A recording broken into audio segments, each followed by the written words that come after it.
On today's episode of the Movie Den, I bring you a turkey from every decade of my life coming right at you. Stick around. Yeah! You just got stuffed!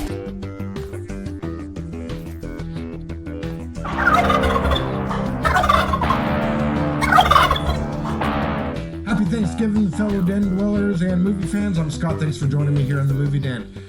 Hopefully y'all get ready to eat some turkey, some fixins, spend some time with your family. Today, I wanted to bring you some turkeys, one from every decade of my life. That's going back to the 70s, so that's going to be 6. I know I'm old. 6 turkeys. And stick around at the end of the video for the golden turkey. This wasn't planned, but me and my wife decided it'd probably be a good idea to go ahead and include this. Anyways, get your forks ready as we feast on these turkeys. From the 1970s, we have Attack of the Killer Tomatoes. Yeah, I know, right? I'm sure you've heard of it. If you haven't, look, I'm telling you right now. Okay, this movie involves sentient tomatoes. Don't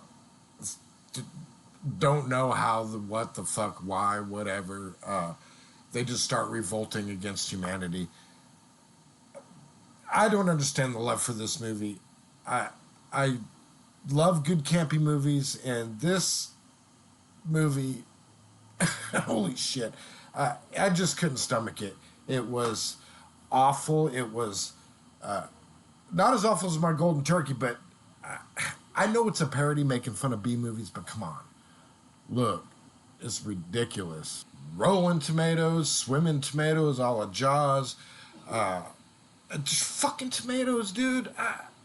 It wasn't even that funny. It was torture, very tedious to watch. No acting, no plot. To waste any more time on this fucking shit pile of a movie is just like gonna be so mind-numbing. But look it up, watch the trailer. I don't care. It has its cult following, but I'm just not one of those ones that wanted to join that cult.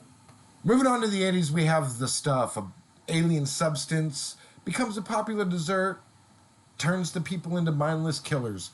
So this was directed by Larry Cohen, who also wrote the script.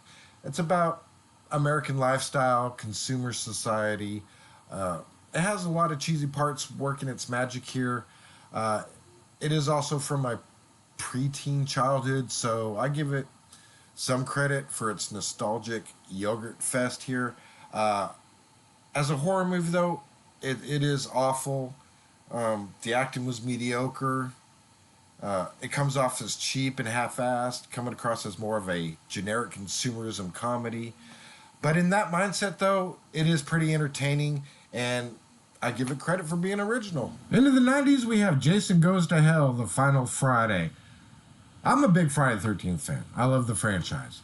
But man, I saw this at the drive-in. First Friday the 13th I ever saw on the big screen. Man, I hated this fucking piece of trash. I mean, what the hell was this shit? The plot sucks. The characters are shit. The acting is shit.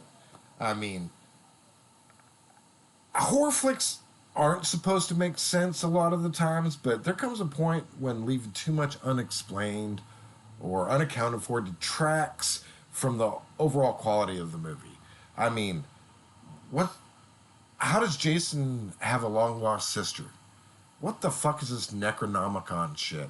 Who the hell is this bounty hunter and his special dagger? I mean, what the fuck? Probably the biggest turkey on this list. Well, one of them anyways. Warping into the year 2000 is John Carpenter's Ghosts of Mars. I wish I had been told that being high watching this movie would have made it a great film, because there's no way a straight person could believe that this was a good movie. It's not the worst movie ever made, but it's pretty high tier in the list of bad movies. The writing is weak and lazy, the plot is not well knit together, and it is sometimes confusing, and the talent of some good actors are basically wasted here, each of them not really having much to work with, including director John Carpenter. I mean, the dialogue is so cringy that it's vomit-inducing. The music is pale in comparison to his earlier films like Halloween and The Thing, which had phenomenal soundtracks. The action is just totally underwhelming. It's boring. Overall, a disappointing film from John Carpenter. This truly is Carpenter at his absolute worst. On into 2010, we have Jeepers Creepers 3. I haven't seen Jeepers Creepers Reborn yet. Don't plan on it now after all the atrocious shit I've heard about it. But anyways, Jeepers Creepers and Jeepers Creepers 2 for me was very entertaining and kept my attention. This one, not so much. Too many uninteresting characters. Shit plot, shit script, shit direction. The film suffers from so many plot holes, more than Swiss cheese. A lot of questions were left unanswered. And like I said, horrible direction. I did not find anything redeeming about this film. It's horribly overacted, over dramatized. Watching this movie might be a good torture method if you're into that kind of shit. Finally, in 2020, we have The Munsters. Now, Rob Zombie is a good director, but he's a shitty writer. He'd do so much better if he would direct other people's scripts. But now he's got to get his wife a paycheck. So I'm not going to waste very much time on this one. Going through it really quick, it's a dumpster fire of a film. I honestly, I didn't even finish it. I turned it off in the first few minutes because I grew up on The Munsters. I had a lot of faith in Zombie and director because he's a fan of this series. But what he gave us was shit. I was so disappointed in the first 3 minutes that this is one of the... I don't know. I don't hear it gets much better after the first 3 minutes, but the art design, everything was shitty. I mean, I don't know what to say more about The Munsters. It's probably one of the first movies I stopped watching in a long, long time.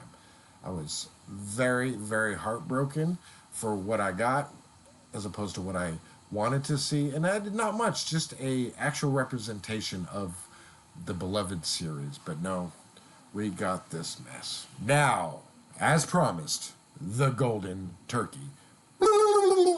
This award goes to Thanksgiving. Now, this is a bad, bad movie, but there's people that love this bad movie, and then there's people that hate this bad movie.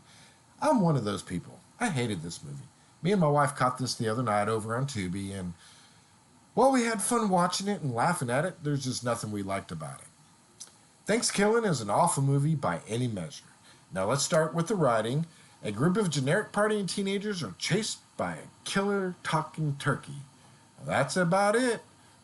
Thin story about a Native American who brought a dead turkey to life, sent it out to kill a bunch of white people. Backstory's paper thin, nonsensical, not to be taken seriously. The characters are simply a group of stereotypes. Jock, slut, the worst of the bunch, the nerd, etc., rather than actual human beings. The dialogue is horny teenage cliches. There's a joke about John Benet Ramsey's case that's really not that funny at all, and it gets repeated 3 times. Fucking dumb. I've never seen a movie filmed this poorly in my life. The acting is on the level of a high school play. The movie looks like it was filmed with an iPhone instead of an actual camera. Night scenes are poorly shot. The killer turkey named Turkey is obviously just a grimacing turkey puppet, you know. Does the movie deliver on its premise? It does. Although that's not saying much. There's a turkey that does kill people, yeah. Whether you enjoy it is totally up to you. I didn't particularly find it entertaining at all. I was getting a headache. It's only an hour, a little over an hour long, but it seemed like 8 hours. I just couldn't wait for it to fucking get over. It's just ridiculous, dumb. Turkey belting out Thanksgiving wisecracks. Just not funny at all. Just lame, dumb, and I don't know what else to say. That's the Golden Turkey. Gobble gobble, motherfucker.